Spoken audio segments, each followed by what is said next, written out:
Bom dia, pessoal. Um prazer enorme estar com vocês aqui. Claro que já estavam ouvindo a gente aí nesse bate-papo prévio, né? Não era vazamento de dados, não era entrevista gravada e deixando vazar nada.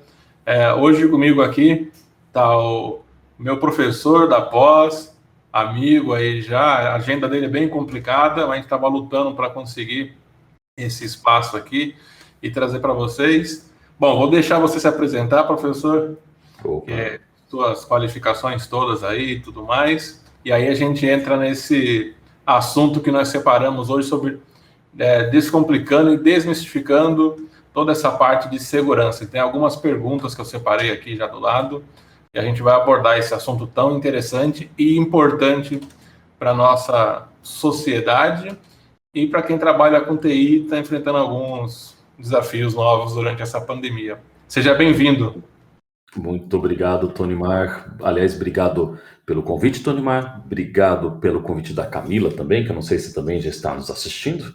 Tá ouvindo. Opa. E, bom, eu sou Marcelo Lau, sou acadêmico, sou empresário, então hoje coordeno o MBA em Cibersegurança na FIAP, ministro aulas em várias instituições de ensino no Brasil, tenho vários conteúdos gravados, inclusive em algumas dessas instituições. Eu sou diretor executivo da Data Security também. Aliás, montei a minha empresa depois de ganhar uma colite, uma gastrite, depois de trabalhar em bancos. Então, se você trabalha em banco, saiba que existe vida fora do banco. Como o Tonimar, também gosto de esporte, gosto de pedalar, mas também gosto de correr. Então, existe vida fora Security Officer no trabalho realmente estressante do dia a dia. Você tem que ter uma válvula de escape. Eu sou engenheiro de formação, pós-graduado em administração na Getúlio Vargas, engenheiro pela Escola de Engenharia Mauá, mestre em forense pela Escola Politécnica, pós-graduado em comunicação e arte pelo Senac São Paulo, e nas horas vagas ainda gosto de cozinhar. Então, ainda pretendo, em algum dia, talvez fazer um curso de cozinheiro-chefe. E a mídia normalmente acaba me trazendo bastante em evidência, porque nos últimos tempos só temos desgraça, né? E desgraça vende. Então, devemos considerar que esse tema é um tema interessante para quem está na área, para quem pretende se aprofundar, para quem deseja se especializar. E eu diria, Tonimar, que é uma área que você não tem desemprego, né? Você tem, sim, uma grande demanda, e está difícil achar profissionais nessa área. Então, Tonimar, vamos começar a conversar aí com o nosso público sobre essas questões, sobre esses mistérios. Vamos lá. Primeiramente, antes da gente começar a falar, eu vou algumas perguntas básicas, que é inevitável fazer, né? Quer perguntar aí para vocês, todo mundo está participando com a gente, se você já teve problemas por conta de ransomware e ataques cibernéticos na sua empresa ou na sua vida também, né? Então vamos ver quem está falando a verdade e quem está mantendo aí alguns cuidados. Aguardar um pouquinho aí. E não tem como começar um assunto desse, Marcelo, sem a gente fazer essa pergunta, né? Vamos ver aqui. E até enquanto o pessoal faz o questionamento aí, está rodando ali a pesquisa, eu lembro que quando eu trabalhava, acho que antes de entrar na Managed Engine, eu trabalhava uns 3, 4 anos. Eu passei por um problema desse, que um cliente tinha sofrido um ataque de ransomware por conta de um terceiro na empresa que implantou o sistema, né? E aí, acessando via RDP, o usuário desse bendito terceiro já estava carregando os malwares lá. Então, era um ambiente bem crítico, era uma base de dados enorme da área da saúde e subiu. Eu lembro que eu fiquei 2 dias e noites virando aí com um time de aplicações para restabelecer esse ambiente. E aí, não para ajudar muito, acabamos de subir o ambiente. Por sorte, a gente falou, bom, vamos manter um snapshot do ambiente no ar, né, para garantir aí qualquer coisa. E aí, assim, você vai acreditar ou não, mas em menos de 24 horas depois, o cliente voltou a ter o mesmo problema, por conta do mesmo usuário, que ele não tinha a mitigação no ambiente dele para tentar resolver esse tipo de problemas. Então vamos lá, algumas pessoas se abstiveram aqui de responder, mas a gente esteve bem equilibrado aqui. Tem gente respondendo ainda. Então, parciais aqui da nossa pesquisa, Data Management Engine, tiveram problemas aí 45%, e que não 52%. Então a gente está ali, agora está quase 50-50 agora. Está com impacto técnico, pela margem aí de dois pontos para cima ou para baixo, tem um empate técnico muito bom. Então essa é a primeira pergunta para vocês, antes da gente entrar. E a segunda, que aí vai decorrer da nossa pergunta, do dia a dia aqui que a gente vai falar. A sua empresa possui algum controle para gerenciamento de usuários em home office? Como é que vocês fazem isso hoje? Então a gente tem algumas perguntas aqui para vocês, são só essas duas, a gente já vai entrar nos assuntos. Mas a gente queria saber aí, se hoje a empresa que você trabalha tem algum controle sobre o gerenciamento dos usuários que estão em home office. Vamos aguardar mais um pouquinho.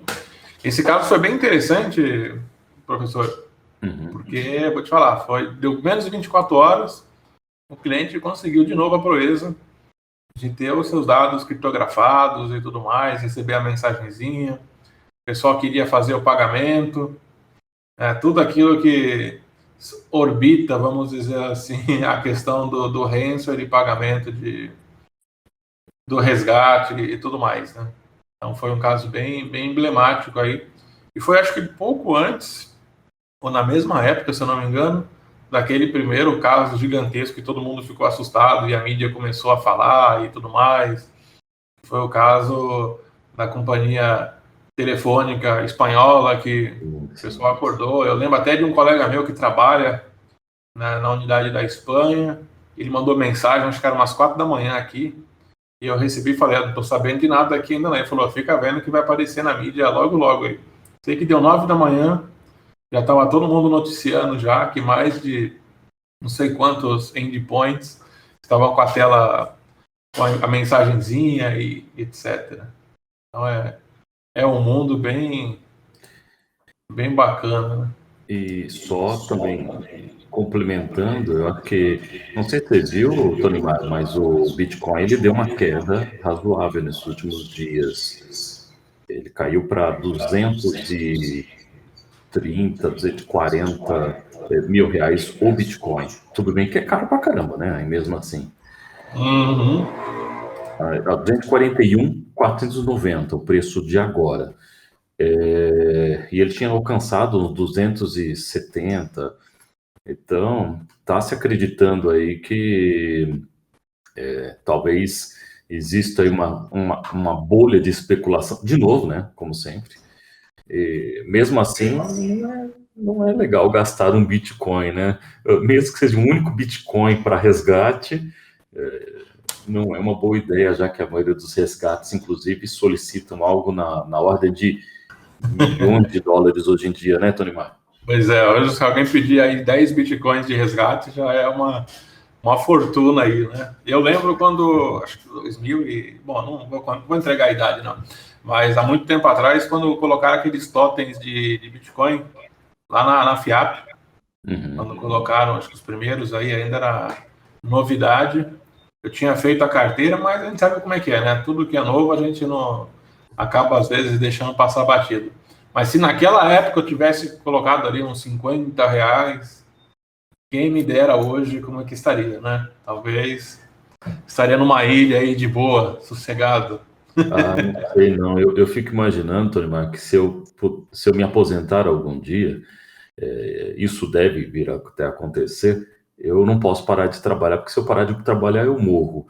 Então, eu diria assim, até posso ir para uma ilha, mas vou ter que fazer alguma coisa e gastar meu tempo de alguma maneira, senão eu morro. Tá? Não, mas aí é tranquilo, o fato de você estar numa ilha, tranquilo ali, você não vai ter mais a gastrite, você continua trabalhando remoto e por ali, você pode investir ali, fazer algumas coisinhas. Vamos lá que o pessoal respondeu aqui. Então, aqui, um ponto bem interessante, aí depois a gente vai comentar sobre isso, e sobre a questão do gerenciamento de usuários em home office. 57% do nosso público aqui disse não ter nenhum controle para os usuários em home office. Então, perfeito, vamos fechar aqui e vamos voltar para o nosso bate-papo. Então, aqui a gente já tem alguns pontos que a gente vai discutir, que a gente tinha separado. Primeira coisa, esse ponto do Hansel. E aí eu queria saber, né, com a pergunta que a gente tem aqui, sobre a crescente, né, dos casos de ransomware e outros ataques cibernéticos que começaram a ocorrer. Vamos fechar só nesse período da pandemia, porque, claro, a gente já sabe como é que vem isso há mais de um ano, aí, quase 2 anos atrás. Mas o crescimento que teve, né, a gente está até trabalhando num e-book, eu vou dando spoiler, depois a Camila me mata aqui, trabalhando num e-book sobre esse período de pandemia e as crescentes, né? Então, ligados à vacina, a sites de registro, né? Onde você clica aqui para fazer o cadastro da sua vacina, receber o comprovante e etc. Vários pontos desses. E principalmente, né, o que eu tenho visto e lido muito, é relacionado à área da saúde. Então, a gente queria aproveitar esse seu conhecimento e comentasse o que você tem visto aí no mercado também, né, todas as áreas, esse crescimento, se realmente é tudo isso mesmo, ou se é mais do que isso, né? Com relação aos ataques cibernéticos e a parte de ransomware que vem crescendo aí. E, claro, né, algumas formas de cuidados que a gente pode ter. Eu diria, Tony, que existe uma grande preocupação quanto à questão, por exemplo, de acesso remoto, de pagamentos por meio de meios informáticos, sites de e-commerce, pedidos em casa, pagamentos com Pix, fraudes em boleto ainda continuam. Então, quando nós juntamos toda essa realidade de você estar no seu domicílio e nós nos depararmos com uma mudança como essa, por exemplo, como o Tony Mar falou, hoje não é mais uma senha que nos salva. Você tem que pensar em algum mecanismo adicional para se proteger. Seja um token, seja um elemento de confirmação no seu celular. Agora, em grandes centros urbanos, como São Paulo, estão ocorrendo a ocorrência de criminosos que levam o seu celular desbloqueado para cometer práticas de crime. E hoje, um dos golpes também de grande preocupação é o próprio SIM swap, que é a possibilidade de alguém habilitar o seu número telefônico num SIM card de um criminoso. Então, quando nós começamos a falar dessa realidade, que é uma mudança de aculturamento, nós fomos obrigados, realmente, a levar o escritório para a nossa casa. E qual é a questão mais importante? Será que a gente se preparou em levarmos computadores com as devidas configurações em segurança? E aí, quando a gente fala de segurança, não é simplesmente, eu vou providenciar uma VPN. Será que o seu computador tem uma criptografia? Porque se alguém levar o seu computador, mesmo que bloqueado, alguém terá acesso aos seus dados? Aí eu estou trabalhando de casa. Será que na rede onde eu estou, um computador do meu filho, minha filha, da minha esposa, marido, eles não consistem num problema de segurança ao estarem na mesma rede que o meu dispositivo? Porque dentro de casa eu não tenho VLAN. Eu tenho, sim, vários outros equipamentos que incluem Smart TVs, assistentes pessoais, outros computadores, smartphones e tal, que muitas vezes eles não têm nem mecanismos mínimos de proteção. Não tem nenhum antivírus. Então, essa pauta, quando nos traz a questão de segurança, é saber, as empresas no começo não estavam preparadas porque elas talvez não tivessem nem equipamentos, nem protocolos para tal. Já se passou um ano da pandemia. E, inclusive, eu estava hoje discutindo numa reunião mais cedo que algumas empresas devem retornar ao trabalho presencial. Algumas, inclusive, vão dar opção para os funcionários trabalharem remotamente, mas muitas pretendem voltar em janeiro para os seus postos de trabalho. Mas para aqueles que vão continuar remotamente, qual foi a lição aprendida para isso? Então, quando o Tony Mar fala assim, pergunta sobre o aumento de crimes e golpes, sim, infelizmente aumentou, mas também aumentou a diversidade pela qual hoje nós lidamos com as coisas. Eu hoje faço pagamentos com Pix, Hoje, eu não preciso fazer necessariamente um TED, um DOC. E, curiosamente, no último pagamento que eu fiz com o Pix, ele não ocorreu imediatamente. Houve um delay feito pela instituição financeira até a efetivação do pagamento, porque isso estava fugindo temporariamente do meu perfil de pagamento. Eu achei isso extraordinário. Então, o aprendizado em relação às questões de segurança é algo que vai permear a nossa vida. Por exemplo, agora se fala muito do Open Bank, porque, inclusive, você pode compartilhar seus dados com instituições financeiras que podem te ofertar, por exemplo, produtos e serviços bancários a custos muito menores do que a sua instituição tradicional. O que isso significa para a gente? Então, é claro que quando o Tony Marco comentou, olha, existiram e existem golpes de pessoas que entram em contato, por exemplo, em nome do Ministério da Saúde, solicitando informações, entrando em contato telefônico, isso, em parte, talvez seja resultado do vazamento de mais de 200 milhões de dados que ocorreu há algum tempo atrás. E a questão é, como que a gente se protege? Você vai mudar o nome, o seu CPF, o seu RG, o seu endereço de domicílio? Não dá para fazer isso. Então, parte disso, nós temos que confiar desconfiando. São as velhas técnicas para prevenir engenharia social. Mas nada impede que você também não pense nos bons controles de acesso.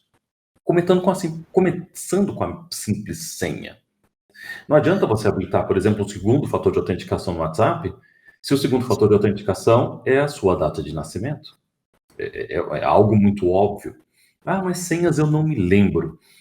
Então, nós devemos ficar muito atentos em relação a alguns tipos de crimes cibernéticos que estão tendo um alastramento, não por culpas tão somente dos mecanismos ineficazes de segurança, mas talvez pela falta de preocupações que nós temos em nos mantermos um pouco mais seguros.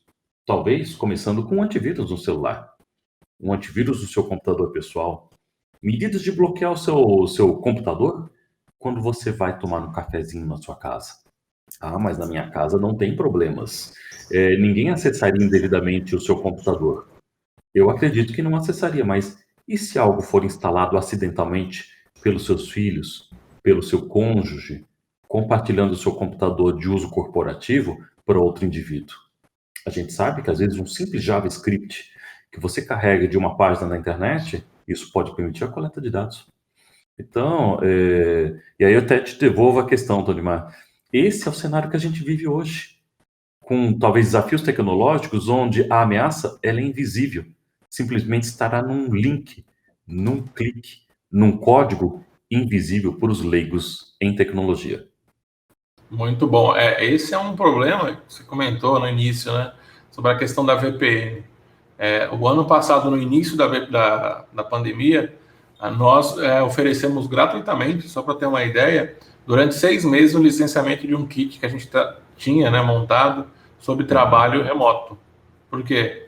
A gente analisou o mercado e a quantidade de clientes reportando problemas com acesso remoto, ou, né, que a gente viu muito aqui no Brasil, a questão de empresas que não tinham a cultura, até hoje também não tem a cultura, elas fizeram um puxadinho ali para isso.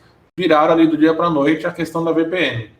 Só falar, não, vamos ativar a VPN. Tem um botão aqui, ó, ativar a VPN, ativei, só que aí esqueceram de regras de firewall, outras formas de proteção, como bem comentado. Será que esse meu usuário que está lá na ponta, ele tem um antivírus?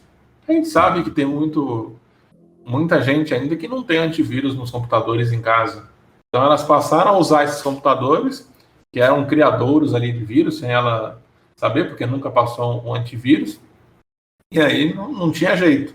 Então a gente viu muito desse problema, a gente acabou criando um pacote e ofertando aí por 6 meses para ajudar nessa ambientalização, vamos dizer assim, com relação a esse momento do início da pandemia, para dar uma desafogada, né, e evitar aí maiores riscos. E é algo impressionante, né, que a gente vê.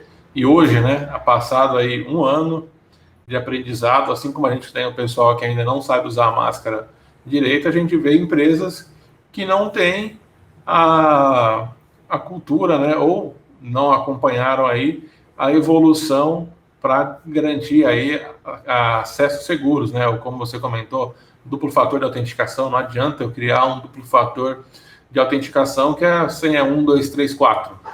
Eu preciso criar ali mecanismos fortes. Então, assim, a dica, né, para quem está aí com a gente, procurar soluções que garantam esse multifator, né? Antes a gente falava duplo fator de autenticação, né? Hoje a gente já está falando no múltiplo fator de autenticação. Então a gente pode ter soluções que contem com 2 ou 3, 4, dependendo da criticidade.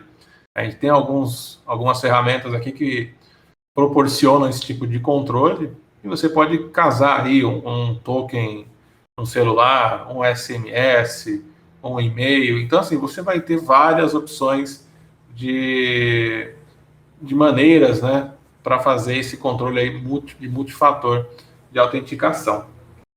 E já pegando esse gancho, Lau, vamos a um ponto bem interessante, que a gente falou aí dos cuidados de gerenciamento, né, com o usuário remoto, né? Então, essa parte de hardware, vamos dizer assim, né, desses nossos colaboradores que estão remotos e também quem está dentro da empresa. É muito discutido, né, a questão dos frameworks de segurança que a gente tem aí no mercado. Controle SIS, NIST, ISO e vários outros aí que a gente pode implementar.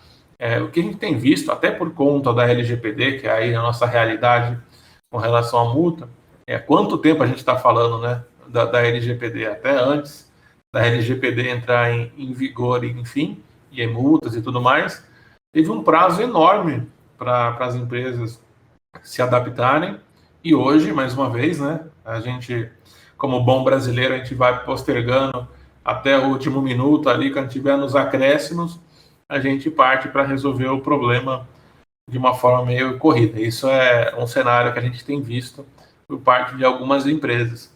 Queria saber aí, né, o que você pode compartilhar com relação a essa importância, que, claro, tem que o controle SIS é uma coisa muito interessante, mas qual a importância não só dos controles SIS, até explicar para quem está participando com a gente aí que não sabe o que é um controle SIS, a questão dos frameworks e tudo mais, quais são as suas importâncias e por que a gente deve contar com esse tipo de controles, tanto para quem não está no home office e para quem está no home office. Bom, eu acho que para o nosso público, a questão importante é identificar que existem controles em segurança os mais diversos. Então, eu tenho uma visão extremamente abrangente do ponto de vista de escolha aquilo que seja melhor para a sua empresa e para o seu negócio. E quando nós falamos sobre escolhas de frameworks, essa palavra às vezes fica um pouco batida, mas escolha para o que você quer estar adequado, você tem que avaliar muito bem que dentro do próprio NIST, por exemplo, NIST, você tem o Cyber Security Framework, nós temos o NIST 800-53, nós temos então uma sopa de letrinhas. A gente tem que considerar que controles em segurança visam tão somente você estabelecer algo preventivo, detectivo e potencialmente reativo a situações que possam comprometer a sua segurança. Então, isso vai ser embasado numa política de segurança, em processos de negócios, e diferente do que se imagina, qualquer framework que você utilize, qualquer padrão que você venha adotar, seja uma ISO 27001 com os controles da 27002 e com a privacidade da 27701, seja com o NIST 800-53, com as questões de security and privacy, para as questões de segurança, ou até mesmo os SIS dentro da versão 8, que trata de questões em segurança, nós devemos então avaliar assim, qual é a visão de cada um deles.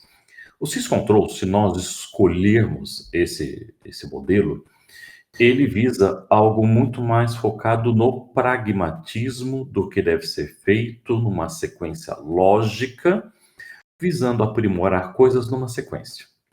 Então você pergunta, mas a ISO não é desse jeito?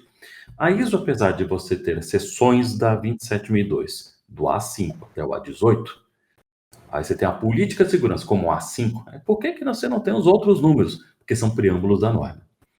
eu vejo que faz sentido você começar com questões de uma política de segurança muitas vezes.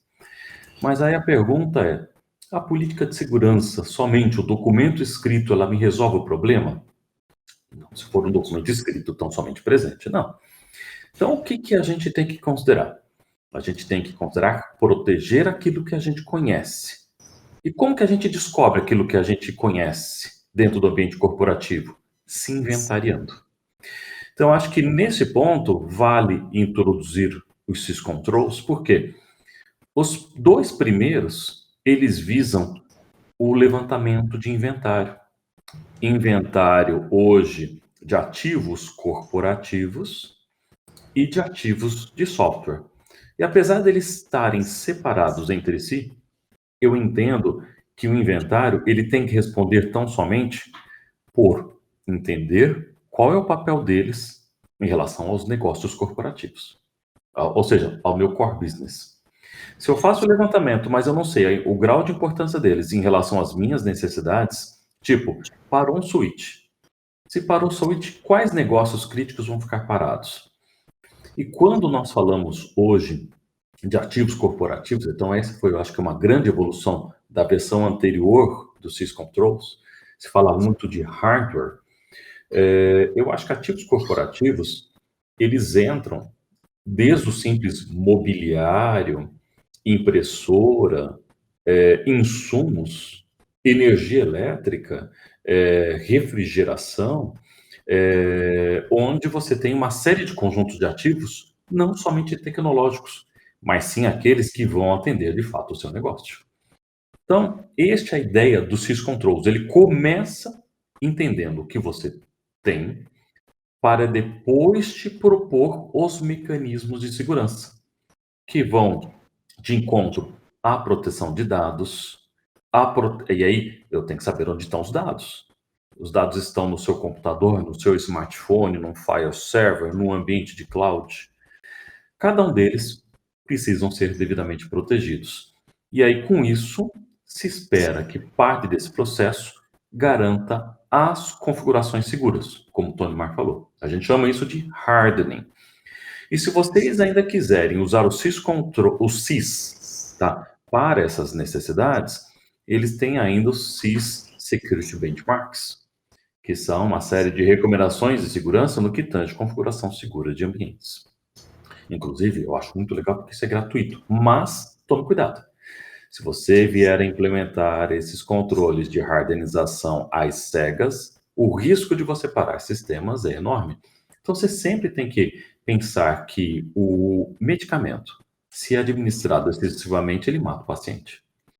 Então, nessas questões de segurança, você também tem que pensar na massa do tipo, olha, o que era seguro no passado? Computador fechado e desligado dentro da caixa. Mas se nós pensarmos nos preceitos de segurança dentro dos 3 pilares de segurança, confidencialidade, integridade e disponibilidade, se eu deixo o computador fechado e desligado dentro da caixa, eu perco a disponibilidade. Então isso não me serve. Eu tenho que pensar em permitir a fluidez do negócio, identificando o apetite de risco corporativo.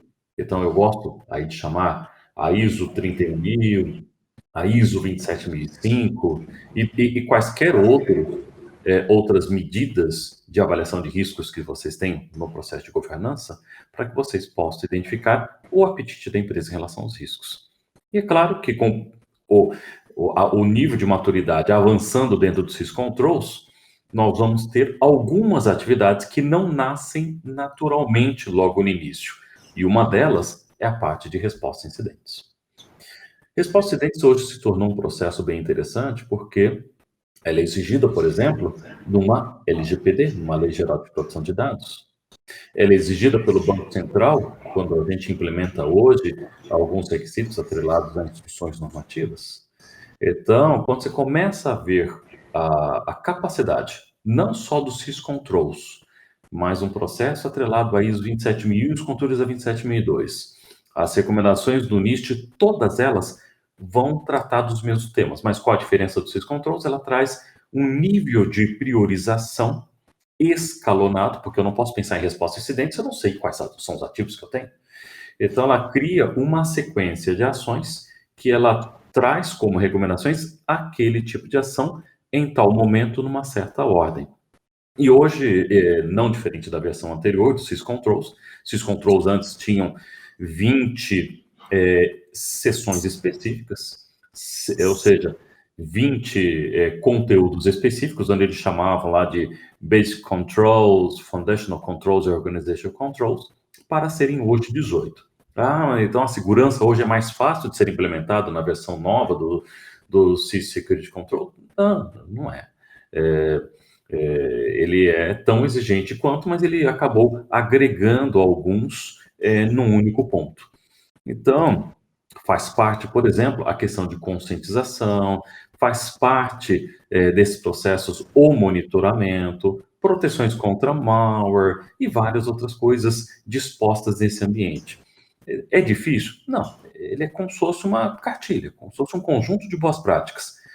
Ele é fácil de ser implementado? Também não, porque você tem que fazer paulatinamente uma série de ações que se tornem eficazes. Esses modelos se aplicam, em princípio, para qualquer tipo de empresa? Sim. Desde startups. Então, é muito normal hoje eu atender desde startups até grandes empresas. E eu vejo que os modelos, sejam eles baseados em ISO, sejam eles baseados em NIST, sejam eles baseados em SysControls, eles funcionam muito bem. A questão é saber, será que eu vou ter o empenho da empresa em poder implementá-los adequadamente? Então, o sabor que você vai adotar em relação às suas necessidades, primeiro, conheça acerca do framework, estude, baixe o documento, baixe o PDF, baixa. Diferente, claro, o NIST e o SysControl você baixa da internet. A ISO você tem que comprar a norma. Então, eu diria que é muito mais democrático o uso de um NIST e de um SYS comparado à ISO, que você tem que adquirir a norma, e preferencialmente em bom português, se você não quiser usar um tradutor. Mas o resumo, Tony Mário, é mais ou menos isso. Dá para se aprofundar. Eu até compartilhei com o pessoal aqui no chat, quando você comentava, o material que a gente tem aí sobre os controles SIS. Legal. Que a gente montou, então tem lá o básico, essencial e organizacional para cada um. Aí tem até, inclusive, como a gente consegue ajudá-los, né, com essa implementação. E como eu gosto de brincar muito com o pessoal, a gente tem que descomplicar a adoção de ferramentas para apoiar nessas decisões de hardware. Então, a gente tem que facilitar a vida de quem está trabalhando. Não adianta vir com uma solução que atende o SIS e vai demorar 6 anos para implementar também, não vai resolver nada. Então, a gente consegue, de uma forma, aí, atender vocês muito rapidamente e de uma forma descomplicada. Pegando esse gancho, Lau, o que a gente tem visto, né? Até o pessoal fala, eu vou adotar o SIS, vou implementar, mas tem um outro lado também, que aí acho que é o lado mais, vamos dizer assim, comercial da coisa, os impactos positivos que essas adoções, né, esse tipo de controle, essas adoções de segurança, acabam refletindo positivamente para o mercado e para a empresa. Eu lembro quando eu ajudei uma empresa a implementar o ISAE 3402. E isso era uma certificação que muitos data centers possuíam para a parte de facilities, que era o quê? Garantia do ar-condicionado, a parte elétrica, essas coisas que estão ali e tem que ter, né? Porque imagina um data center parar a energia, né? Alguns clientes vão infartar, outros, sei lá, o que vai acontecer. Ou o ar-condicionado parar, então a climatização para, também é outro problema. E a gente transformou esse ISAE para a parte de serviços. Então a gente pegou todos os pontos do ISAE, chamou algumas auditorias renomadas aí de mercado sobre essa parte, e foram ali quase 1 ano de trabalho forte para gerar o ISAE, tirar o ISAE para a parte de serviços. Então a gente conseguia garantir que desde a ponta, quando entrava o processo comercial de vendas, a passagem do bastão para o time de projetos, para depois o time de implementação e, por fim, o time de suporte, toda, vamos dizer assim, a cadeia, né, do processo, ela seguia os processos, as boas práticas e tudo mais para atingir o ISAE. Então, você, como um cliente, tinha garantia do que você comprou lá no início, que foi falado, olha, você vai ter aí um ambiente com 10 recursos, um sendo um firewall com tantas regras, essas portas, tudo bem definido, e até a parte do suporte, que também eu preciso ter essa visão, o que eu vou oferecer no meu catálogo de serviço que foi contratado por você. Então, o que você pode abrir? Está bem definido.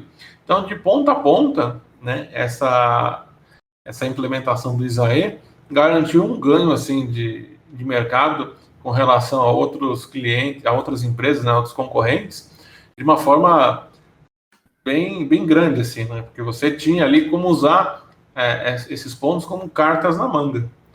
Né? Porque você prefere contar com um banco ou com uma empresa que não tem um controle definido de segurança, ou você ter a segurança de que onde você está com as suas informações segue processos.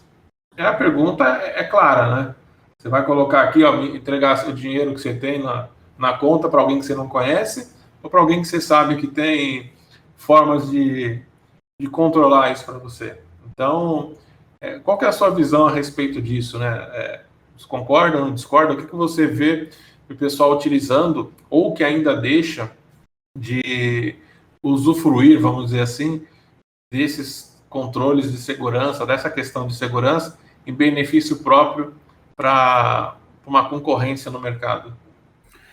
Bom, eu acho que a primeira coisa que a gente pode mencionar, em termos de preocupação, é o quanto perde uma empresa em termos de valor de mercado quando ela é atingida por um incidente em segurança.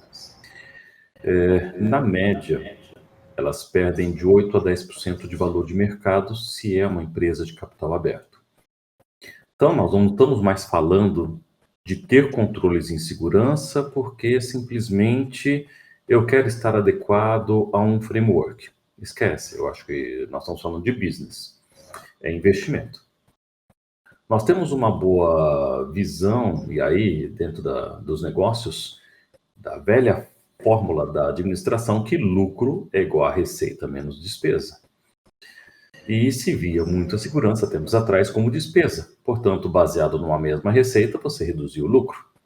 Hoje, se você não investe algo em segurança, você corre o risco de você perder disponibilidade numa atividade produtiva, portanto, parar uma planta fabril, parar um serviço de e-commerce, ou até mesmo frentes de loja de caixa, de varejo, ou até centros de pesquisa, ou, por que não, fórmulas e segredos industriais, em detrimento da segurança ser ou estar insuficiente.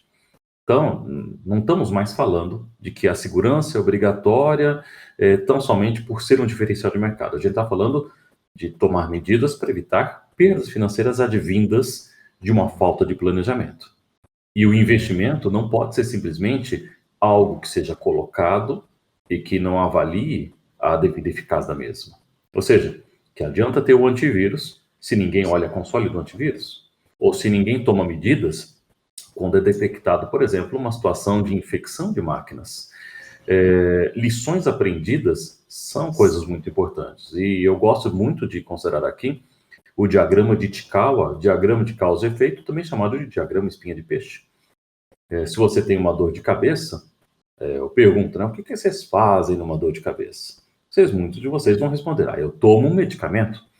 Tomar um medicamento, ele resolve tão somente a questão do sintoma, mas não necessariamente a causa raiz. Então, você está com dor de cabeça porque você dormiu pouco, porque você bebeu demais, porque você está com uma situação desregulada em termos de algum componente químico no seu organismo. E a segurança, ela tem que ter os mesmos preceitos. Eu não posso medicar algo e a empresa não precisa. Então, quando nós falamos sobre a personalização quanto à necessidade de segurança para qualquer tipo de segmento de negócio, a gente está mexendo diretamente no valuation dela, ou seja, o valor de mercado. E se nós queremos entender as suas necessidades, cada medida de segurança ela tem que ser implementada de tal forma que aquilo viabilize o negócio, aproveite de oportunidades e tenha com isso um diferencial competitivo que pode, inclusive, resultar em algo positivo no seu comercial. Então, olha, se eu for adequado à segurança, eu posso participar de uma RFP, um Request for Proposal, para poder ser fornecedor de uma empresa? É isso que o Tony Martin está falando. É um diferencial para você estar dentro do mercado para poder ofertar algo. Como existia muito na época da antiga ISO 9001, que ainda existe, o sistema de qualidade total, ou seja, o SGQ. E hoje em dia, quando nós falamos sobre proteção de dados, e é claro, alinhado a isso, privacidade, a gente espera que você possa demonstrar o quanto você está adequado. Não vale somente mostrar que você tem controles, você tem que mostrar que eles são eficazes, ou seja, não basta ser honesto, tem que mostrar que de fato você tem a garantia de que você é honesto em todas as suas ações. Como a gente diz, né? Quem não é visto não é lembrado. Se você não cria ações sobre aquilo que você faz, gerando diferencial junto aos seus negócios, isto pode ter uma perda de valor de mercado aquilo que você oferta. Seja um produto fabrico, seja um serviço que você oferta. Pode ser um e-commerce. Então, a nossa preocupação, que o Tony Mara até comentou, é a existência de uma série de medidas que possam ser implementadas paulatinamente, que sejam mantidas funcionais, são essencial. Então, o que adianta implementar a segurança, mostrar que você está adequado a uma ISO, a um NIST, ao SysControls, se aquilo se deteriora? Então, você tem um trabalho de manutenção, principalmente. E como diria Saint-Exupéry, em Pequeno Príncipe, né? És responsável por tudo que cativas, inclusive na sua empresa, os seus controles de segurança. Então, o que adianta você implementar tudo se você não tem um profissional dedicado para trabalhar com segurança? Porque cachorro de mais de um dono morre de fome. Então, são questões que nós devemos avaliar do tipo, eu vou contratar alguém para fazer um pentest. Fazer um pentest. Muito simples. Então, se você recebe um relatório de pentest e você não faz nada depois de ter recebido o relatório, nós temos um problema. Aquele relatório não vai fazer com que o sistema se adeque automaticamente. E pior, já me perguntaram quanto tempo vale o seu relatório de pentest? Assim, vale até hoje. Porque se amanhã surgir uma nova vulnerabilidade, aquele relatório não funciona mais. Eu pensei que ele valesse por 6 meses. Não, existe uma boa prática que se diz o seguinte, faça o pentest de 6 meses, 2 sistemas críticos que você não tenha mudanças significativas, de tal forma que você consiga avaliar e aferir a sua segurança regularmente. Mas se você só vai no médico, você imagina, eu descubro que o meu colesterol tá alto, aí você guarda aquela receita do tipo assim, nossa, ele falou para fazer exercício e não comer aquela carne com aquela capinha maravilhosa de gordura, e você continua comendo, o médico não faz milagre. E isto se aplica a nós. Nós não somos miraculosos.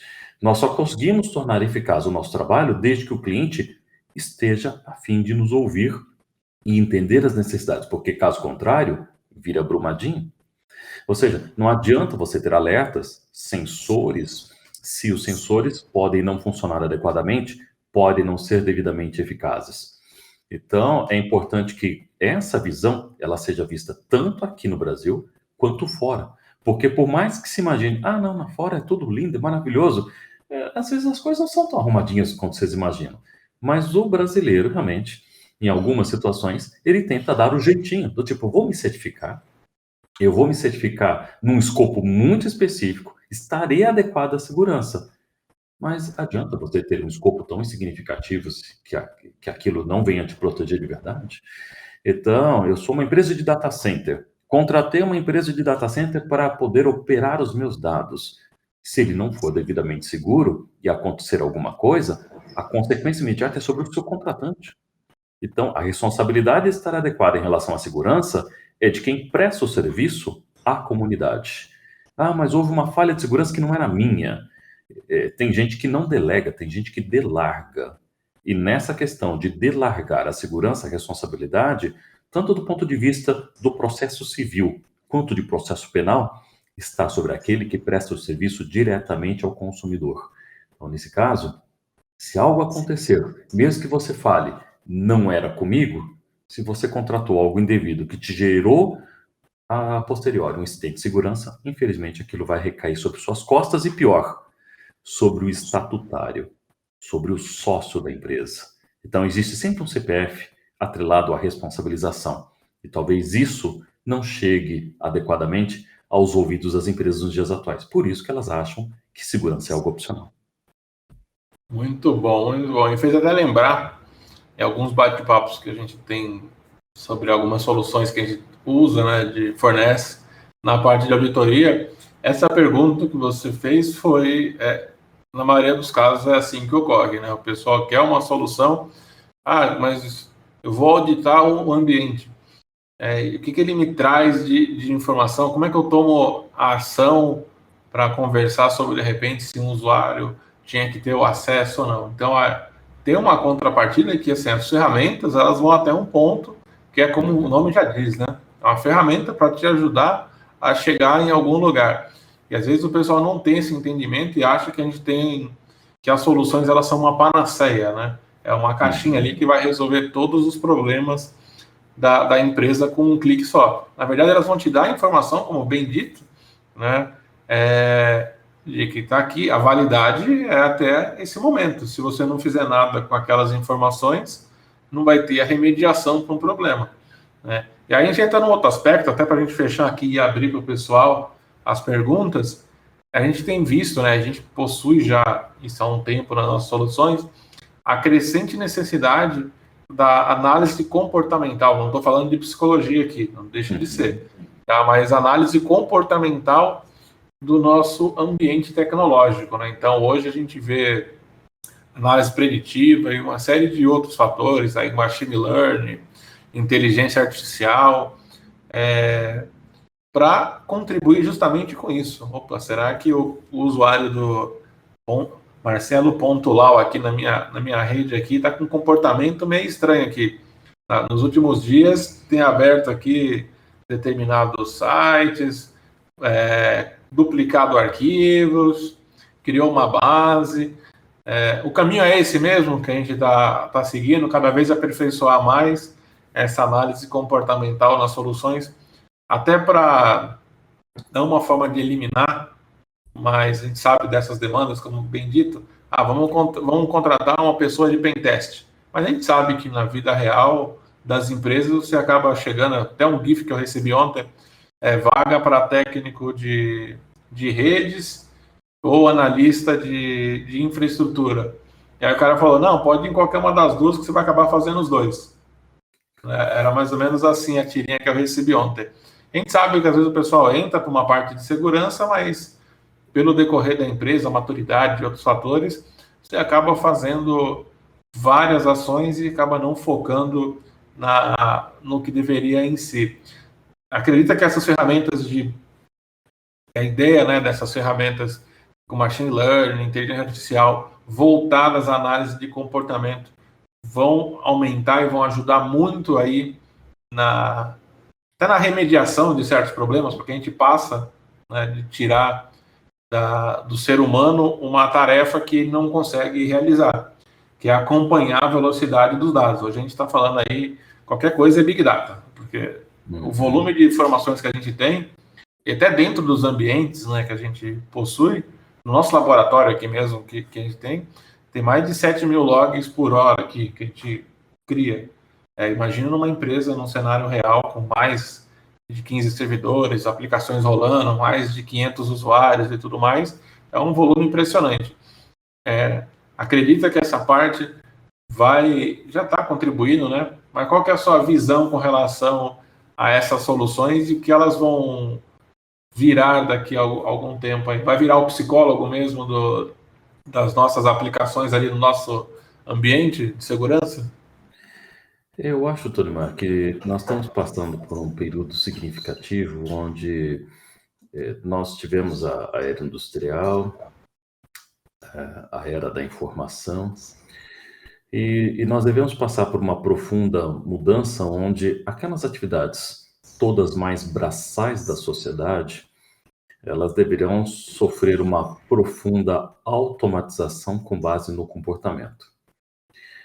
E quando nós falamos desse tipo de modelo de negócios, isso passa, por exemplo, pela identificação das preferências de um consumidor sobre o que ele está procurando ao navegar na internet, ao buscar um site de e-commerce. E a segurança está acompanhando esse mesmo modelo da utilização da inteligência artificial.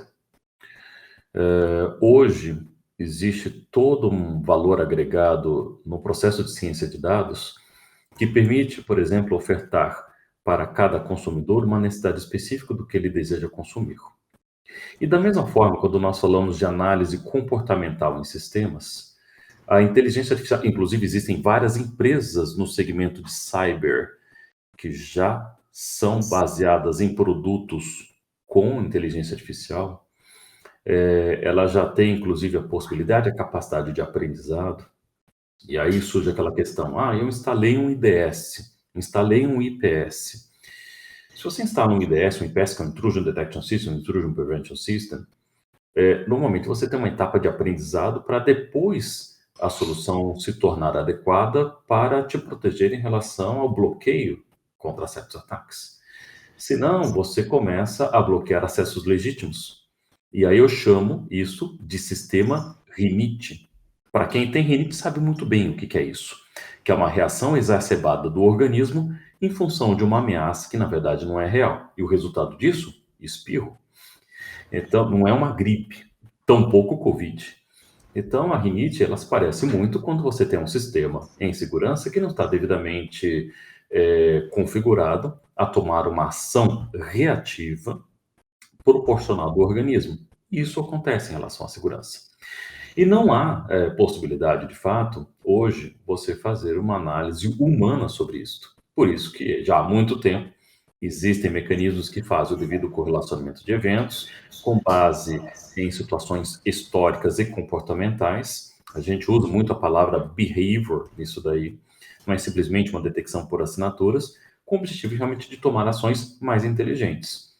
E é claro que essas tecnologias ainda estão evoluindo, tá? Não chegamos ainda nem a arranhar o patamar desejado. E a utilização de tecnologias de inteligência artificial, e aí, entre elas, você tem aí grandes fabricantes que já usam inteligência artificial, talvez uma das mais mencionadas, até no certo passado recente, era o Watson, mas existem outras tecnologias de vários outros provedores de grandes empresas que já fazem isso.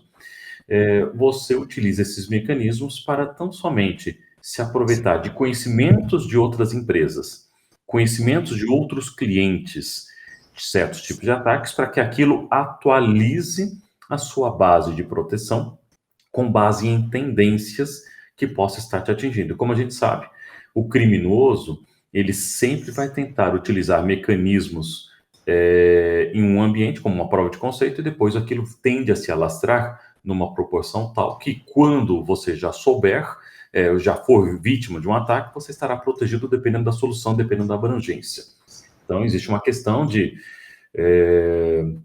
quanto mais aquela solução estiver disposta em empresas, maior a sua probabilidade de você aprender com o uso da inteligência artificial. Exemplo, hoje eu tenho uma máquina de lavar em casa com inteligência artificial. O que ela faz? Ela aprende com outras máquinas de lavar, como lavar a roupa, você coloca, ela detecta os tecidos que estão lá dentro e põe para lavar. Ponto. Não sou eu que preciso programar. E a tendência para mecanismos em segurança é a mesma. E talvez aí a questão humana passe por um outro patamar. Isso significa que aquele cara que só faz o básico, ou seja, o empacotador de supermercado, esse vai perder o emprego. Mas quando nós falamos sobre o valor agregado do profissional de segurança na questão das nuances de entendimento de negócios, mecanismos de segurança, definição estratégica, esse eu não vejo uma IA substituir. Então, aí surge aquela questão. Será que o pen tester algum dia pode ser substituído por inteligência artificial? Eu acredito que sim, pode ocorrer e com uma certa facilidade. Aí você pergunta, mas por que você acha isso? Certos tempos atrás, todo mundo queria fazer gerenciamento de projetos e se tornar PMO. Hoje, você não tem mais pessoas que escrevem no seu currículo que eu sou um PMO, porque isso já se tornou commodity. E a minha preocupação, e aí, Tony Maia, acho que é legal comentar com o nosso público, porque muitos querem entrar na área de segurança para se tornar pen tester. Eu quero fazer pen tester porque eu acho muito legal, eu vou usar o Kali com Metaxploit, tal. Ótimo. Não tiro o seu interesse, eu acho muito legal essa área. Mas talvez haverá algum momento que isto tenderá a se evoluir para o uso de tecnologias com inteligência artificial, onde simplesmente você terá algo com conhecimento tal, com uma experiência tal, de realização de tantos ambientes que aquilo irá gerar um resultado com muito mais acuracidade, ou seja, precisão, comparado às ferramentas hoje de scanning de vulnerabilidades que tem muitos falsos positivos. Então, a tendência é atividades automatizadas, que são extremamente automatizadas, não terem mais lugar, e talvez o papel de um pentester ele seja muito mais para identificar o comportamento específico de uma aplicação, porque aquilo faz parte de um serviço de Open Bank que faz esse tipo de comunicação com tal tipo de situação. Aí sim vale o pentester. Mas para aquelas atividades mais básicas da execução de um script, para achar um resultado atrelado à exploração de exploit, eu não vejo mais espaço para um profissional na área de segurança. Então, pense, não seja substituído por uma IA se você pensa que nem uma máquina. Pense como pessoas. E hoje vocês vão ver cada vez mais se tornando exponencial o crescimento de empresas que vão trabalhar com IA. E talvez você, com segurança, tenha que pensar nisso com bastante carinho, tá? E migrar para uma área como essa para a devida compreensão desse processo. O que você acha disso, Tony Marco? É perfeito. E é o que a gente tem visto, né? Bom, você sabe um pouco da minha história. Eu sou louco por tecnologia, então eu viro noites aí estudando, lendo coisas sem sentido, vamos dizer assim, por um lado, mas depois fazendo a volta, o looping, a gente vê onde que chega. E é exatamente isso, né? A gente vê muita gente querendo entrar na área de TI como, eu quero ser programador, como foi uma febre durante um bom tempo, né, de desenvolver. Eu lembro quando eu comecei a programar, lá no início dos anos 2000, eu brinco que era antes do mato, né? Porque alguns portais hoje gigantescos aí de busca, era uma página que não tinha quase nada, né? E outros grandes da época sumiram por conta desse desenvolvimento, desse uso da tecnologia. Então, é totalmente de acordo em deixar, né, de focar em apenas uma coisa e buscar sempre se aprimorar, porque uma coisa é certa: o que for possível de ser automatizado será. E aí cabe a nós, né, ter a inteligência suficiente para buscar estar no lado de quem projeta, né, ou desenha aí essas soluções que vão analisar comportamento, fazer um pentest e tudo mais de forma automatizada. Então, eu acho que a gente tem que caminhar para esse lado sem dúvida nenhuma. Acho que o caminho é esse. E aí até um ponto, né, trazendo para cá, a gente não vai demonstrar hoje as soluções aqui, porque é mais esse bate-papo que a gente está fazendo, mas para todo mundo que está participando, é a primeira vez, tudo que a gente abordou aqui, a Managed Engine possui de soluções para ajudar vocês, tá? Seja com a parte de auditoria, a parte de CIEM, com o famoso EBA, né? A parte de análise de comportamento, tanto de usuários quanto das entidades, né, se tratando aí de dispositivos. Então, a gente tem muita coisa para facilitar a vida. A parte de ITSM, monitoramento. Então, até aproveitando, lá, a gente está fazendo um Masterclass em paralelo a esse webinar que a gente está realizando hoje, que visa justamente esse ponto da automatização do monitoramento de infraestrutura. Não tem nada a ver com segurança, mas tem, porque é a segurança do meu ambiente continuar operando. Imagina, CPU batendo 100% tantas vezes em X tempo. Eu preciso ter essa informação para tomar uma ação. Opa, será que o meu ambiente virtualizado está 100%? Qual o gargalo que eu tenho no meu ambiente? Então, essa questão da automatização, ela vale para tudo, né?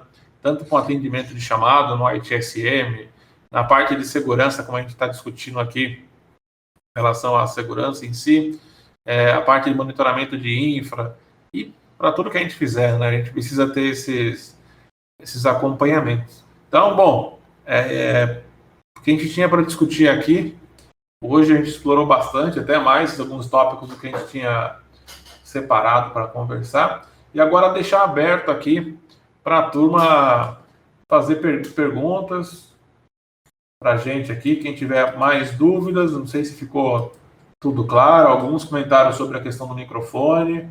A gente só não pode informar qual a loja que a gente comprou, porque senão a gente vai fazer um marketing aí, a gente não está sendo patrocinado para isso.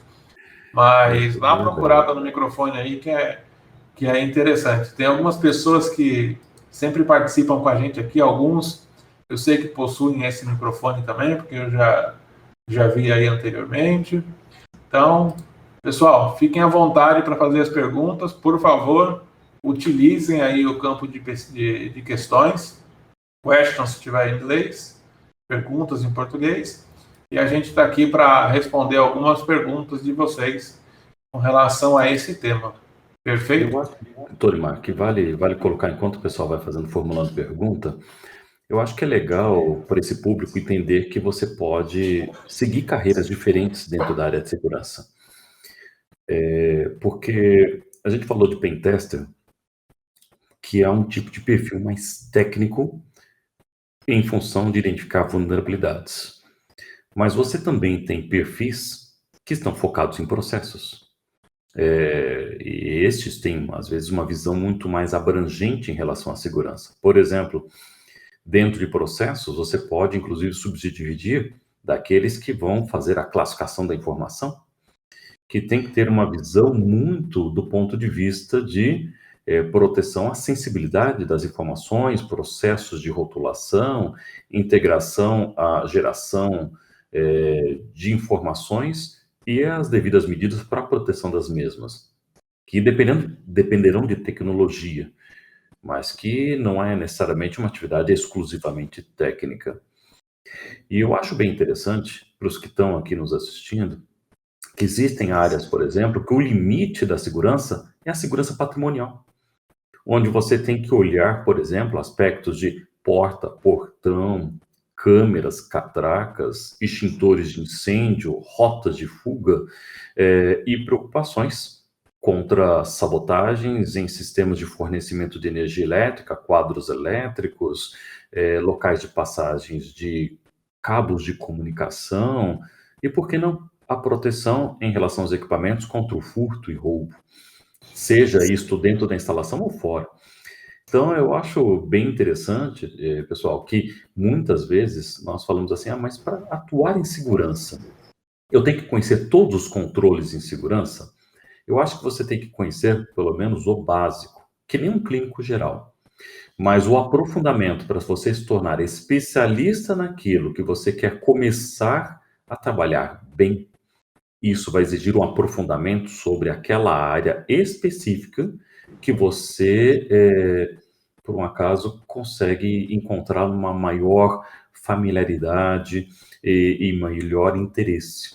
Então, você pode, aí a gente falou sobre várias séries de controles, mas a gente nem chegou a arranhar em outros temas, como, por exemplo, o PCI DSS, Private Card Industrial Data Security Standard, que foi criado pela Visa, Master, JCB, Discovery e Amex, que são as empresas de cartão, com 12 requisitos muito focados à proteção de dados de cartão. E eles têm um detalhamento técnico interessante, do tipo, olha, essas imagens de câmera têm que ser retidas por tanto tempo. Tem que se fazer pentestes e varreduras, sendo as varreduras trimestrais nos ambientes de proteção de dados de cartão. Então, vocês vão perceber que nem todos os controles em segurança existe uma dosimetria quanto é a especificação em relação àqueles controles em segurança. Mas, por outro lado, nós temos que utilizar algumas outras práticas complementares para sabermos quanto que a gente tem que guardar de logs que são gerados através do nosso firewall, ou do nosso sistema de navegação internet, ou do nosso antivírus, do nosso anti-spam.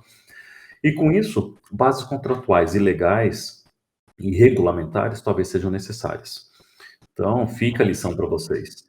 Tenham como apoio uma área de governança, de compliance, com apoio legal, com apoio a alguém que conheça de privacidade, com alguém que conheça sobre os aspectos de segurança e, é claro, as exigências de auditoria.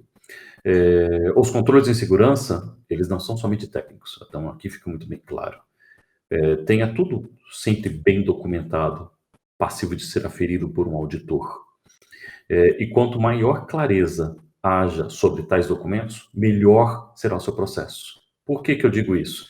Eu não vou documentar bem, tal, etc., porque não tenho tempo, porque desatualiza-se muito rápido, mas a documentação permite que você cresça profissionalmente. Senão você não consegue abandonar a atividade, a área que você executa. Quer crescer profissionalmente? Queime as pontes anteriores. Então, se você quer criar um bom legado, faça um trabalho bem feito, sempre com boas práticas e boas medidas. Eu acho que, Tony Mário, é uma reflexão boa, tá? Profissional que, de repente, está conosco aqui nos assistindo e, às vezes, acha que, talvez, só comprar uma solução, só adquirir algo, resolve o problema, né? Se não tiver o devido empenho sobre aquilo que tem que ser trabalhado. Sim, sim, não, é fantástico isso. Me fez até lembrar de um cliente que eu atendi há alguns anos atrás, uma ferramenta de monitoramento, e o técnico era contra a implementação da solução. Aí eu falei, mas por quê? Eu chamei ele de canto porque senão o projeto não andava, né? Ficava ali ele que tinha que participar. E ele falou, não, porque vai implementar isso, a tarefa que hoje eu faço vai deixar de ser feita, eu vou ser mandado embora. Eu falei, não, rapaz, vamos conversar aqui. Você vai colocar isso, ela vai automatizar ações que você não vai dar conta. Imagina a pessoa vai ficar ali no cara crachá, o servidor 1 aqui subiu a CPU, a memória continua em 50%.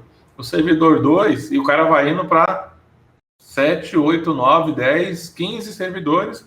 Aí entra alguns AS400 da vida, que já não é o Windows ali, né? Não é o Linux, é um pouco diferente.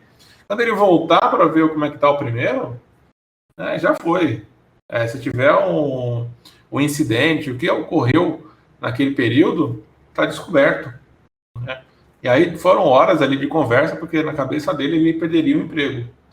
Depois de 6 meses que a gente conseguiu implementar, né? Implementou a solução em poucos dias. 6 meses a gente voltou a se falar e ele, realmente você estava certo. Hoje eu sou gerente de operações. Eu falei, olha só, que o pensamento, né? Porque assim, ele está tão focado em ser o pen tester ali do caso ali, e deixou de ver que ele poderia trabalhar num caso de uma governança para aquela situação que ele vivia. Então, assim, é importante isso, que as ferramentas elas vão automatizar, e é um papel das ferramentas, eu acho que o principal é esse, de automatizar tudo que for tarefa repetitiva, né, que você precisa ter ali um tato melhor e mais próximo, né, acompanhar o fluxo de dados, mas, por outro lado, tem que ter esse papel, bem comentado aí, de você gastar tempo planejando, analisando as informações. Opa, vou focar somente nos desvios padrões que eu receber pelas ferramentas para ver o que a gente precisa corrigir aqui. E aí tomar uma ação e ir crescendo. É super válido esse ponto. Muito bom. Bom, pessoal, vamos fazer perguntas aqui, porque eu estou tendo a impressão de que vocês estão tranquilos aí. Eu vi que alguns colocaram, né, quase 50% que não tem uma política ou algum controle aí para quem trabalha no home office. Por favor, dividam com a gente aqui. Não vou citar nome de quem está fazendo as perguntas. Sigilo absoluto por conta de segurança. E a gente vai discutir aqui. O objetivo é a gente compartilhar o conhecimento. A menos que o mestre Lau aqui já tenha esclarecido, deixado bem claro o que tem que ser feito, está todo mundo correndo atrás. Já. Eu diria que o pessoal está tímido nessa quarta-feira. A gente não mencionou uma outra área que eu gosto muito, que é a área de perícia, né? Ou seja, a área que a gente descobre o que você fez no verão passado, que é uma área bem gostosa, diga-se de passagem. Mas a gente diz o seguinte, dentro das questões de diversas áreas de segurança, e aí voltando na questão de perícia, né? É legal comentar com vocês que hoje se fala muito de LGPD como um profissional que conhece as duas áreas, né? Que conhece a área jurídica, que conhece a área tecnológica, e que ele é um misto meio Frankenstein desses dois mundos. Eu diria que existe muito espaço para esse cross, para esse conhecimento cruzado entre áreas. E quando o Tony Mar falou de S400 normalmente revela idade, né? Então, eu não sei por que ele tem cabelo preto, mas não deveria ter mais, falando em S400, porque normalmente isso pertence aos antigos, né? O Por isso sistema que eu brinquei. OR400. Você já mexeu com isso? Por isso que eu brinquei, quando eu comecei a programar, eu digo que eu comecei a plantar o mato para o pessoal chegar e falar que quando eu cheguei era tudo mato. A gente tinha que desenvolver a solução, né? Hoje você entra na internet, nesses GitHub da vida, tá tudo pronto ali, inclusive algumas ferramentas para ataque, né? Então, até hoje, essas tarefas aí foram otimizadas, né? Aproveitando esse gancho nosso aí, você não tem que desenvolver ali, você vai ali, deixa eu puxar aqui um spray de Microsoft Online aqui, já tem aqui o comandinho, pego a minha lista de senha que alguém, né, já disponibilizou na internet, em outro site, coloca ali, faço o comando, pronto. E daqui a pouco a gente vai ter aí o ransomware as a services aí, logo aí, já, né, bombando. Mas já tem. Não, digo, já tem, mas daqui a pouco vai estar muito mais visível para todo mundo, porque não tem como, né? E quando a gente fala de as a service, existe um termo muito interessante chamado crime as a service. Então, havia esse tempo que você precisava de um programador, de um desenvolvedor. Hoje você tem um freela. E o freela faz um monte de coisa as a service. Então, o crime como serviço, phishing, ransomware, basicamente é uma questão de você, muitas vezes, baixar isso no Git, no caso do ransomware, tá? Com consoles muito bonitinhas, diga-se de passagem. E aí tem dois modelos de negócio, né? Um, você adquire e você usa, e o outro que é o tipo business. Você usa e o cara que te oferece a plataforma, ele tem um percentual financeiro, normalmente é 50-50, entre a sua wallet e a wallet de quem disponibilizou a plataforma. Ou seja, justo para quem desenvolve o sistema. Então, e agora, recentemente eu vi uma notícia de um ransomware que ele oferece ao funcionário corporativo parte dos ganhos financeiros que ele puder vir a ganhar aplicando ransomware dentro da empresa. Então, você imagina como competir se o funcionário recebe salário baixo. Então, nós estamos passando por uma época que eu não sei o que vai acontecer. Antigamente, eu falava assim, professor, como que faz para não vazar nude? Não tira nude, é fácil. Hoje, como que eu faço para não ter um golpe desse que o funcionário queira ganhar dinheiro com ransomware alheio? Eu não sei, sabe? Porque as coisas estão se inovando muito, Tony Mar. A gente vai ter a corrupção as a service logo aí, né? Isso é logo, porque eu não tenho conhecimento, mas, bom, enfim. Bem provável, mas isso é um ponto que a gente pode criar aqui criar até uma semana de assunto sobre essa parte de cibersegurança, é um ponto bem interessante, né? Porque imagina, e aí a gente cai nos mitos, né? Que, por exemplo, é muito comum o pessoal falar, não, meus usuários na empresa não possuem permissão administrativa. Mas um usuário comum, eu já demonstrei aqui em algumas masterclass que a gente realizou, o poder de estrago que um usuário comum tem no ambiente. Ele abre um PowerShell ali, coleta as informações do domain controller, faz puxa, né, como geralmente o pessoal diz, a capivara do AD, os usuários que têm privilégio administrativo, depois entra nesses Git da vida, baixa a lista de senhas, que com certeza algum santo ali vai colocar uma senha fraca, né, daquela lista de usuários da empresa, faz o discover, deu match na senha, pronto, estou feliz aqui. Ou que algumas empresas acabam fazendo, né, que é muito comum, vai startar 50 funcionários. Aí na sexta-feira chega para o pessoal de suporte, olha, você pode criar esses 50 funcionários? Quando eles começam? Segunda-feira. Então, o pobre cidadão ali que sobrou aquela atividade na sexta-feira às 4h30 da tarde, né? Ele louco para encerrar ali e ficar tranquilo, ele cria as 50 contas. Qual é a chance aí, lá, desse técnico pensar numa senha segura para cada um dos 50? Olha, é muito, É muito difícil. baixíssima. Exato. Ou o mais comum é colocar uma parte do nome da empresa, @one, que é o que Uhum. o pessoal muito usa, ou criar aquele password da vida, né, colocando o nome fácil aí e deixar ali. Mas, do outro lado, se a gente pegar esse exemplo do compartilhamento aí do serviço de ransomware, um usuário que estiver ali dentro e falou, opa, entrou, já estou puto com a empresa. Vou pegar aqui a credencial, será que desses 50?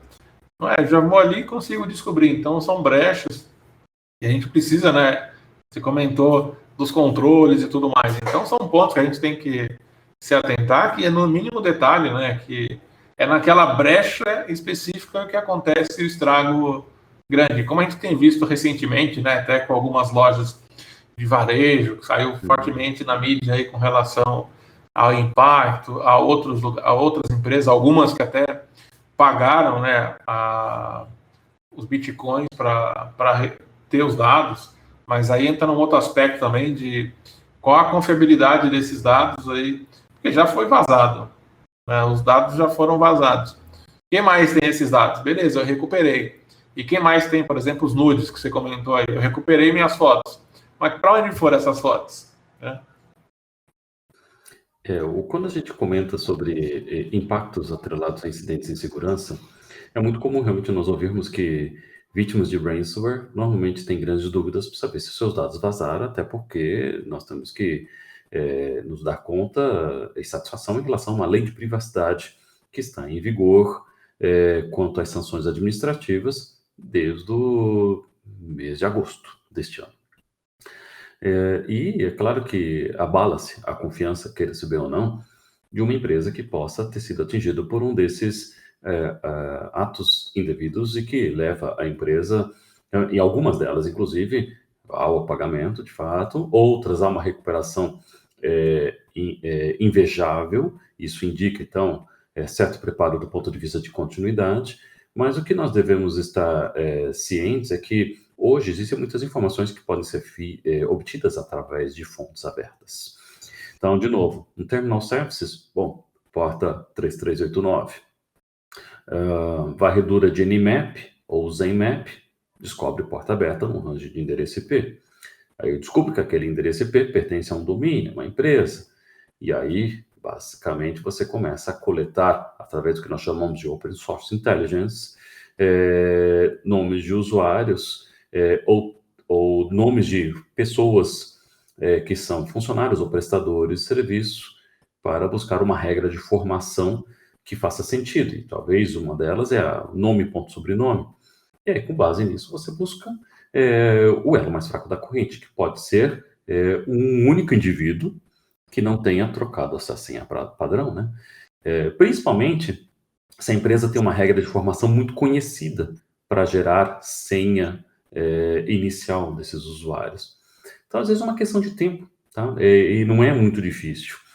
Então, qual a grande preocupação que nós temos hoje? Senha, eu não vejo mais como mecanismo de proteção dos usuários, infelizmente. Nós devemos considerar que um fator adicional de segurança sempre tem que ser levado em consideração e não é simplesmente só token. Às vezes você tem que identificar o comportamento, volumetria de acesso, transferência de dados, ações feitas pelo próprio indivíduo. Então, todo dia de manhã, por exemplo, quando você acorda, o que você faz primeiro no computador ou no seu smartphone? Então, uma vez que nós tenhamos alguma inteligência que seja capaz de entender qual o seu tipo de comportamento e se aquilo que você está fazendo foge daquele seu padrão, isso significa que o acesso não está sendo feito por você. Então, e essas são tecnologias que eu vejo estarem em potencial crescimento, dado a necessidade de você identificar o indivíduo, que não é mais uma questão de score. Score do ponto de vista de escoragem somente de compras do e-commerce. A escoragem também, ou scoring, também cabe para usuários de computador que têm seus comportamentos específicos dentro de certos sistemas. Mesmo aqueles administrativos, que eu diria que, diga-se de passagem, eles merecem um cuidado muito maior do que aqueles usuários pobres mortais. Existem muitos softwares maliciosos que infectam máquinas mesmo que você não tenha direitos administrativos. Então, também já se foi aquela coisa no passado em acreditar que eu não tenho usuário administrativo, então a minha máquina não se infecta. Não é mais uma verdade. Ah, eu tenho um MacBook e não se infecta. Isso não é mais uma verdade. Eu tenho um smartphone e não preciso do antivírus. Também não é uma verdade. Então, com base nessas premissas que a gente descobriu sobre a questão da necessidade de segurança, qualquer coisa que conviva com você no dia a dia, e hoje em dia o limite disso é IoT, Internet das Coisas, nós devemos estar avaliando o quanto nós devemos pensar em termos de proteção dos nossos atuais mecanismos de segurança.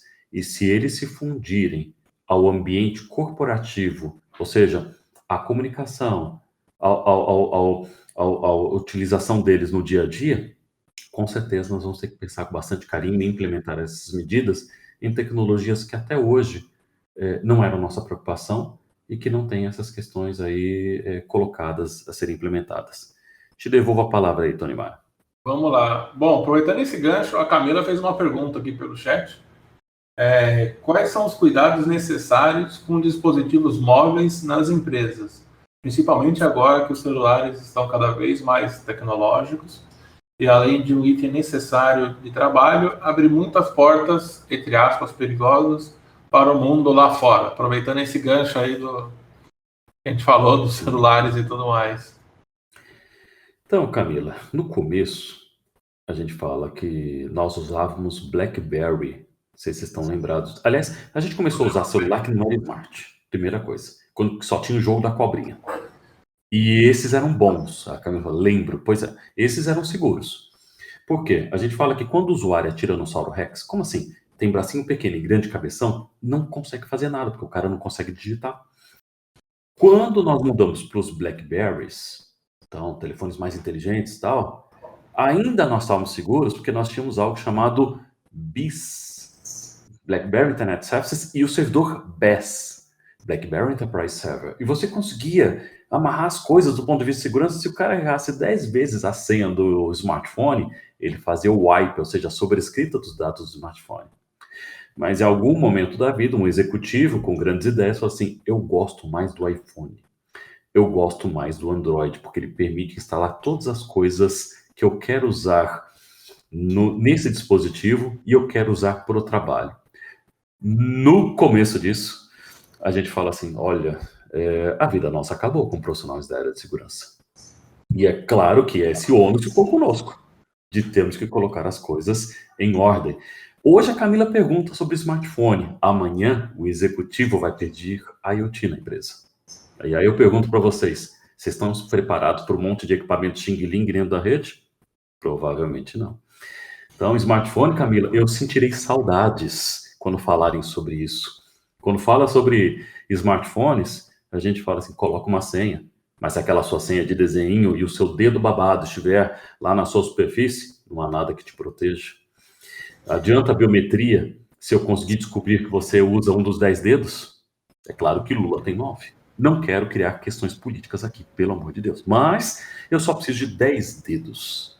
E se eu ataco a vítima no golpe manguaça, a vítima não podendo atender a certas necessidades, o que você acha que vai acontecer? É muito fácil desbloquear um telefone, talvez até com a imagem do rosto, para aqueles que já permitem o desbloqueio através da face. Então, o que contém o seu telefone? Contém a sua vida? Contém o seu banco? Contém o seu duplo fator de autenticação? Contém aquele mecanismo que permite fazer o reset de senhas? Aliás, Angry Birds foi utilizado no passado pela NSA e pela CGHQ, que é a agência britânica de espionagem, para coletar os seus dados pessoais.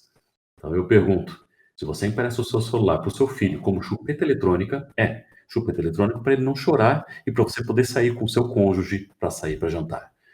Se você usa o seu celular para instalar coisas que possam ser de risco, como aquele filtro que você utiliza para tratar as fotos pro Instagram, talvez você tenha que pensar com bastante carinho em como se proteger.